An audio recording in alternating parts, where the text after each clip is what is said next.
رمضان به وقت اذان، رمضان به صدق زبان، به دعا چنین تو بخوان که خدای جان و جهان، وطنم ز جور بدان، تو رها رها گردان. رمضان رمضان رمضان رمضان رمضان رمضان رمضان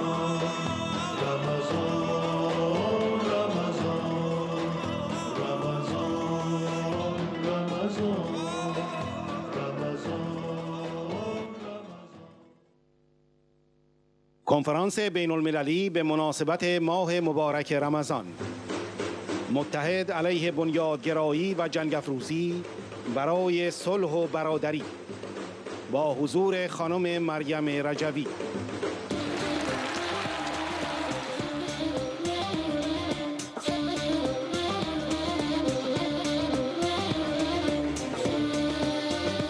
سخنرانی شخصیت‌های مذهبی و سیاسی از کشورهای عربی و اروپایی، ارتباط زنده از کشورهای مختلف با مجاهدین در اشرف 3، قسمت سوم.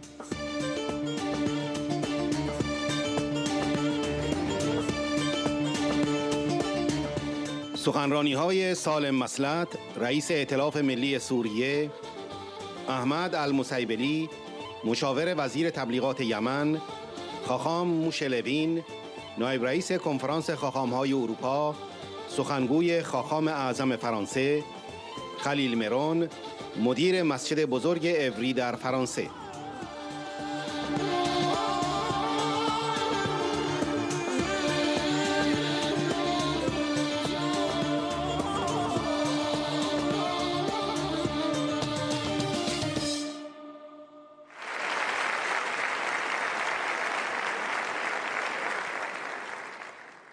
السيدة مريم رجوي الرئيسة المنتخبة من قبل المجلس الوطني للمقاومة الإيرانية، السيدات والسادة في المقاومة الإيرانية الحرة، السلام عليكم ورحمة الله. رمضان مبارك وكل عام وأنتم بخير. ندرك أن دروبنا تلتقي تماما في مقاومة الطغاة والظلمة وسرقي خيارات الشعوب في العيش بحرية وسلام، فكلا الشعبين السوري والإيراني عدوهما واحد، وهو أخطبوط سام رأسه في إيران وأذرعه ممتدة في سوريا ولبنان والعراق واليمن وغيره. الشعب السوري يقدر نضال المقاومة الإيرانية عبر عقود من الزمن ويقف إلى جانبها حتى دحر نظام الملالي والوصول بإيران، والشعب الإيراني لنظام ديمقراطي يمثل حقيقة وتطلعات الشعب الإيراني ويجعل من إيران مركز سلام وحضارة، بدل أن تبقى مصدر فتن وقلاقل ومكانا لتصدير الأزمات والميليشيات لدول المنطقة والعالم كما جعل منها نظام الملالي. إسقاط نظام طهران المجرم وإرساء الحرية والسيادة للشعب الإيراني أهداف جليلة نذرت المقاومة الإيرانية حياتها من أجلها، ونحن نحترم ونجل هذه التضحيات الكبيرة. الشعب السوري عانى وما زال يعاني الويلات من جراء نظام طهران ومشاركته العسكرية مع نظام الأسد المجرم في القتل والاعتقال والتعذيب الذي يمارس يوميا على شعبنا.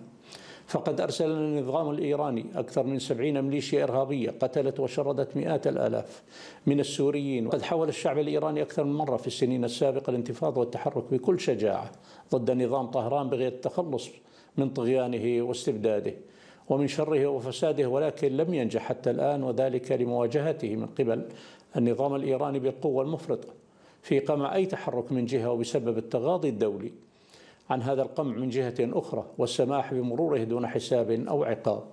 أيها السيدات والسادة، أرسل لكم تحيات الشعب السوري ومساندته لكم على أمل أن تتولد إرادة سياسية دولية حقيقية في وضع حد لهذه الأنظمة المجرمة. الشعوب لا تهزم والظلم لا يدوم، وسيزول نظام الملالي ونظام الأسد قريبا إن شاء الله.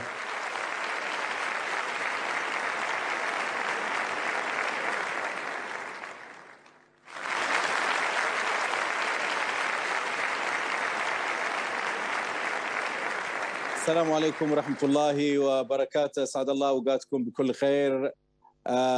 في مدينة أشرف في مؤتمركم المنعقد بمناسبة شهر رمضان المبارك. أولا كل عام وأنتم بخير. اليوم أنا يعني برسل 1000 تحية ومليار تحية لكم أيها المناضلون الأحرار في مجاهدي خلق، وعلى رأسكم طبعا المناضلة السيدة مريم رجوي وكل المناضلين. أنا اليوم وكمستشار لوزير الإعلام اليمني كل إعلامنا يقف إلى جانبكم، كل إعلامنا وإعلامينا يقفون إلى جانب الشعب الإيراني الحر المناضل المظلوم البطل الذي يواجه ملالي قم وإرهاب قم ومافيا حزب اللات ومافيا الحوثيين ومافيا كل الميليشيات الإرهابية المغذاة من ملالي إيران.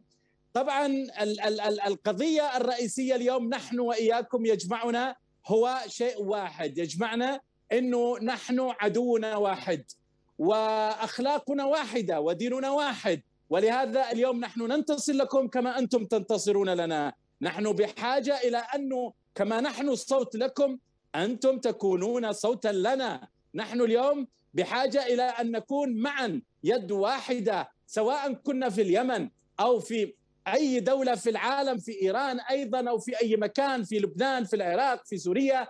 أي شعب اليوم مضطهد من قبل ملالي إيران لابد أن يكون صوته واحد، ولا بد أن يكون قضية واحدة، ولا بد أن يكون كل منا يعمل لصالح الآخر، لأن العدو واحد ولا بد من التخلص من هذا العدو. إذا انهزمت ميليشيات إيران في اليمن، فأنا أعتقد أن ملالي إيران سقطوا داخل قم، وإذا انهزموا في لبنان أنا على ثقة أنهم سينهزمون ويسقطون داخل إيران. البشرى قادمة عندما نراكم أنتم، لأنه نحن نستمد النصر منكم أنتم داخل إيران، عندما نراكم في الشوارع، عندما نراكم وأنتم تتظاهرون، عندما نراكم وأنتم تناضلون. أنتم تصنعونها هذه الحرية، حريتكم أنتم التي تصنعونها، لن يهبكم إياها أحد، ستنتزعون حريتكم أنتم بنفسكم. نحن معكم، وبإذن الله سبحانه وتعالى نحتفل وإياكم في صنعاء عندما تسقط قريبا ميليشيات إيران، وأيضا سنحتفل بإذن الله عندكم في أشرف وفي كل المدن الإيرانية بإذن الله، ونصلي جميعا للسلام، ونصلي للحب، ونصلي للحرية، ونصلي للوئام، ونصلي من أجل أن تتحرر كل الشعوب من ملالي إيران.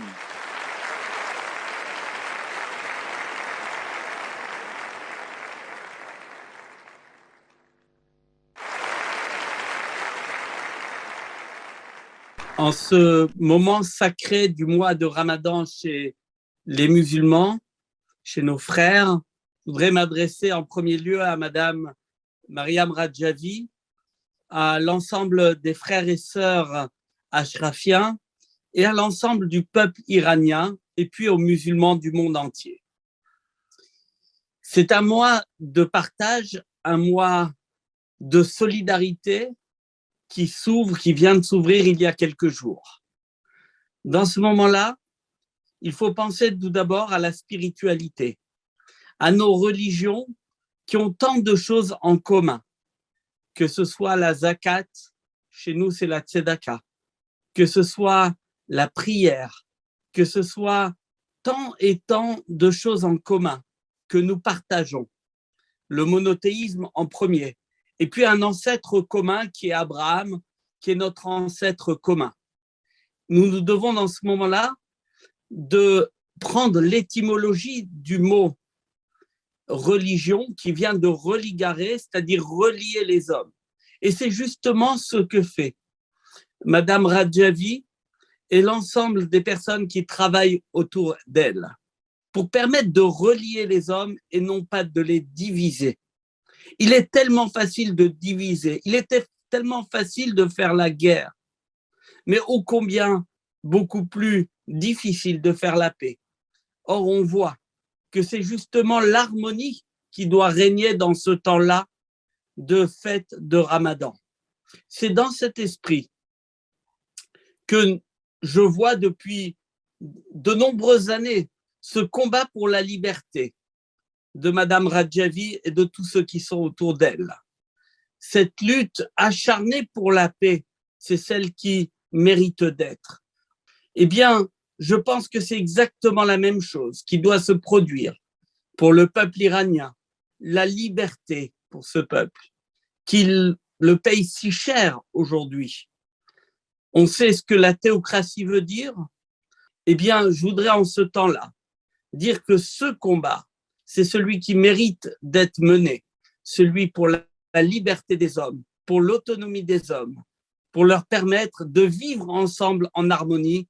Il y a aussi en Iran un grand nombre de Juifs qui y vivent et qui partagent cette fête avec le peuple iranien, qu'on puisse partager ensemble cette fête avec un élan de démocratie, un élan de solidarité et un élan de spiritualité, cet élan qui relie les hommes entre eux. Je voudrais terminer par souhaiter à tout le monde Ramadan Moubarak, que des bonnes fêtes et une fête de spiritualité et de paix. Amen.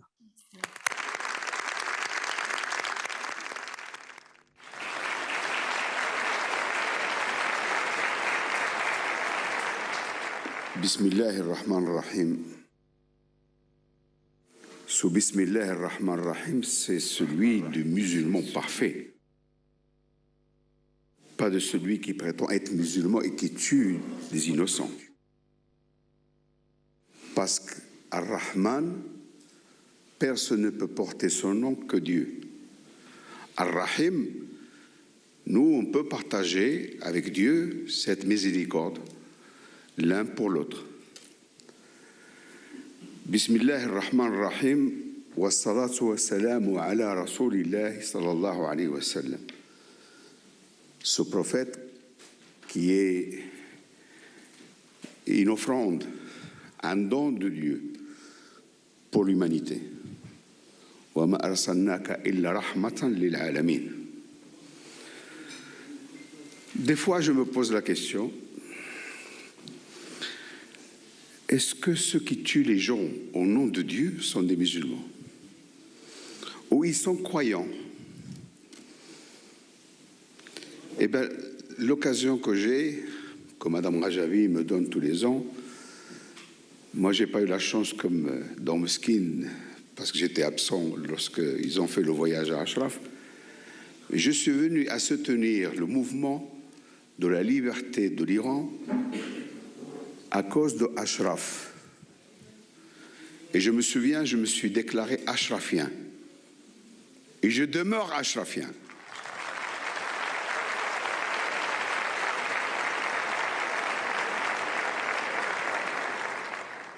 Parce que on m'a appris, tout jeune, musulman, qu'il y a deux sortes de fraternité. Trois même. Il y a la fraternité de frères et sœurs issus du même père, de la même famille. Il y a la fraternité spirituelle et religieuse, n'est-ce pas, mon évêque? Et puis il y a cette fraternité humaine. J'ai l'impression qu'on a oublié cette fraternité humaine, voire même que la fraternité familiale est en recul. Le deux poids deux mesures, nous l'avons vu. J'ai bien entendu cette députée ukrainienne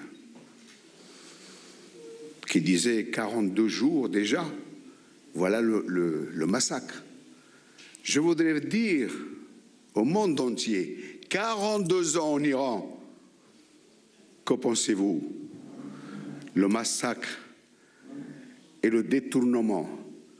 Moi qui ne suis pas iranien,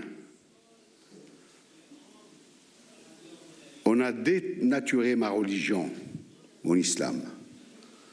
Et vous entendez, nous sommes en pleine campagne électorale. Il juge l'islam à travers ces criminels qui utilisent l'islam à bon escient pour écraser leur peuple. Alors que le but du message de l'islam, qui est la complémentarité du judaïsme et du christianisme, c'est de libérer les hommes et ne pas laisser les hommes sous l'emprise des autres hommes. Eh bien, qui a dit que dans l'islam, la femme n'est pas l'égale de l'homme?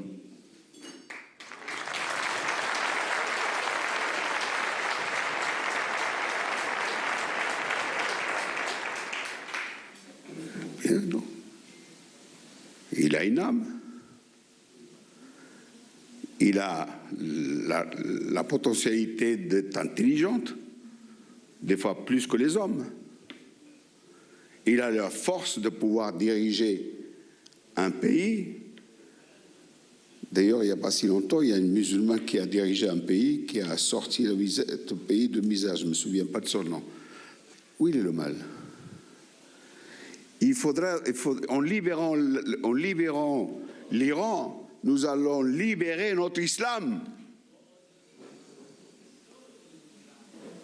Parce qu'il n'y a pas de raison de les laisser dénaturer mon islam. Eh bien, Madame Rajabi, je suis toujours achrafien et je le demeure.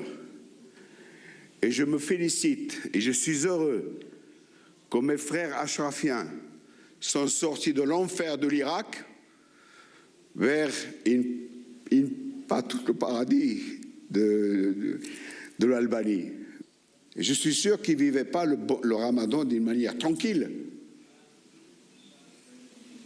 à l'ashraf de l'Irak. Mais aujourd'hui, j'ai vu les images. Vous vivez ce ramadan paisiblement. Parce que le ramadan, c'est un moyen de pouvoir vivre avec sa foi et sa spiritualité d'une manière paisible. Moi, je crois que, Madame Rajabi, je vais conclure en 2 mots. Le grand mufti de la Palestine avait dit que c'est demain, le ramadan prochain. Mais pourquoi attendre le ramadan prochain pour aller le vivre un moment de solennité, de paix et de victoire en Iran? Pourquoi attendre un an? Non, il faut œuvrer pour que ce soit demain et pas après-demain. C'est demain. Madame Rajabi, c'est pour demain qu'il faut œuvrer. Je tiens à te remercier de m'avoir donné l'occasion d'être aujourd'hui avec vous. Même si vous êtes loin, je suis sûr que le cœur y est. Merci.